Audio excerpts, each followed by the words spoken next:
हाय सखी. अगं तू ऐकत आहेस ना, मी तुलाच बोलतीये. अगं, एक सरळ प्रश्न मी तुला विचारते. आज जर तुला अचानक 5,000 रुपयांची जर गरज पडली, तर ते पैसे तू कुणाला न विचारता तू काढू शकशील का? किंवा तुझ्याजवळ असतील का? की आधी कोणाच्या चेहऱ्याकडे तुला पाहावं लागेल? घर चालवणारी तू, सगळ्यांचं खर्च मॅनेज करणारी तू, पण स्वतःच्या नावाचे जर पैसे नसतील, तर तो विचार करायला लावणारा विषय नाही का ग? आज सगळं ठीक आहे म्हणून उद्याही तसंच राहील याची खात्री नाही. म्हणून आज आपण मन मोकळं करून बोलणार आहोत. गृहिणीने स्वतःची बचत का आणि कशी करावी.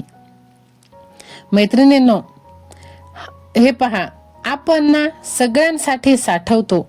मुलांच्या शिक्षणासाठी, घरच्या गरजांसाठी, सणावारासाठी. पण कधी स्वतःसाठी काही बाजूला ठेवलंय का?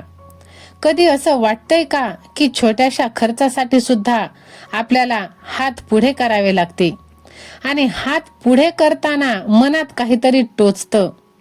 हे कोणा विरुद्ध नाही, ही गोष्ट आहे आपल्या स्वाभिमानाची. कारण गृहिणी फक्त घर सांभाळत नाही, तर संपूर्ण कुटुंबाचं भविष्य घडवित असते.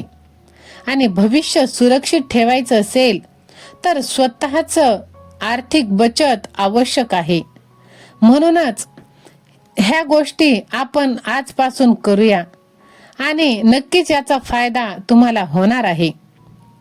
मैत्रिणींनो, घरातला सगळा पैसा एकच आहे ना, मग वेगळं साठवायचं कशाला? हा प्रश्न भरपूर जणींना पडेल. पण बघा, परिस्थिती कधीही बदलू शकते. आणीबाणीची वेळ कधीही येऊ शकते. आज सर्व ठीक आहे पण उद्या नाही. तर सुरुवातीला मोठ्या रकमेपासून सुरुवात करायची काहीच गरज नाही. अगदी दररोजचे तुम्ही 10-20 रुपये सुद्धा बाजूला काढले तरी चालतील.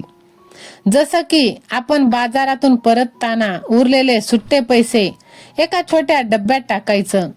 दूधवाल्याचे, भाजीपाल्याचे, पाणीवाल्याचे, किराणा दुकानावरती छोट्या मोठ्या गोष्टी आणतो. ह्या छोटे छोटे जे चिल्लर रुपये असतात ते आपण एका डब्यात टाकत चालायचे आणि ही सवय लावून टाकायची. जेव्हा आपल्याला गरज पडेल तेव्हा तुला विश्वास बसणार नाही, पण वर्षभरात ती रक्कम तुला आश्चर्यचकित करणार आहे. ही बचत रकमेवर नाही तर आपल्या सवयीवर अवलंबून आहे. आणि हो, तुझ्या स्वतःच्या नावाचं एक बँक खातं असणं खूप महत्वाचं आहे. माझं काय काम आहे बँकेत असं तू म्हणू नकोस. आणि हा कोणाला असा वाईट बनवण्याचा उद्देश असाच नाही.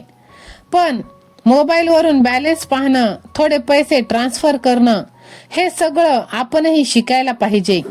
शिकायला वय लागत नाही, फक्त इच्छा लागते. जेव्हा तुझ्या नावावर पैसे असतात ना, तेव्हा एक वेगळाच कॉन्फिडन्स, आत्मविश्वास जाणवतो. तर आता खर्चाबद्दल बोलूया.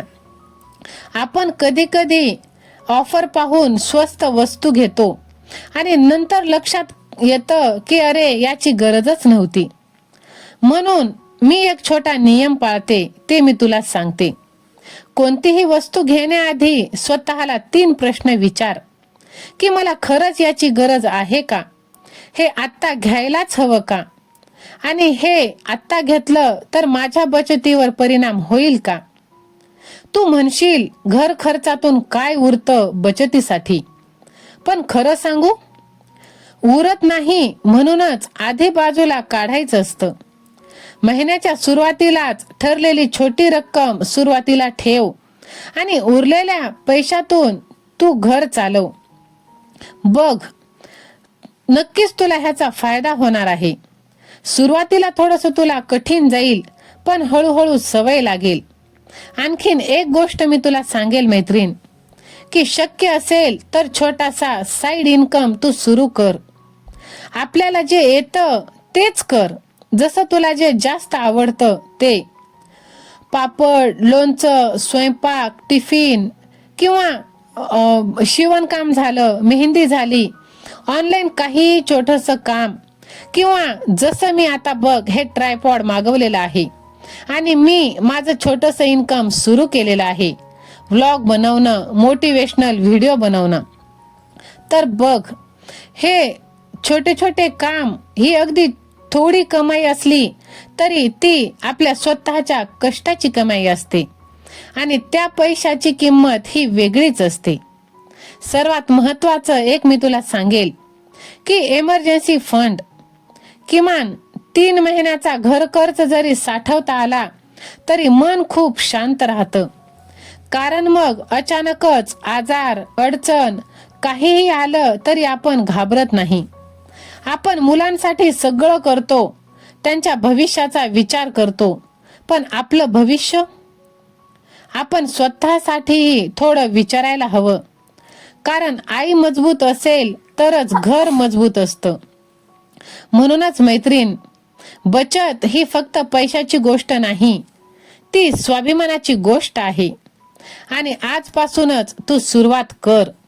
तू कोणत्या कोणत्या गोष्टी करतेस ते सुद्धा मला कमेंट कर.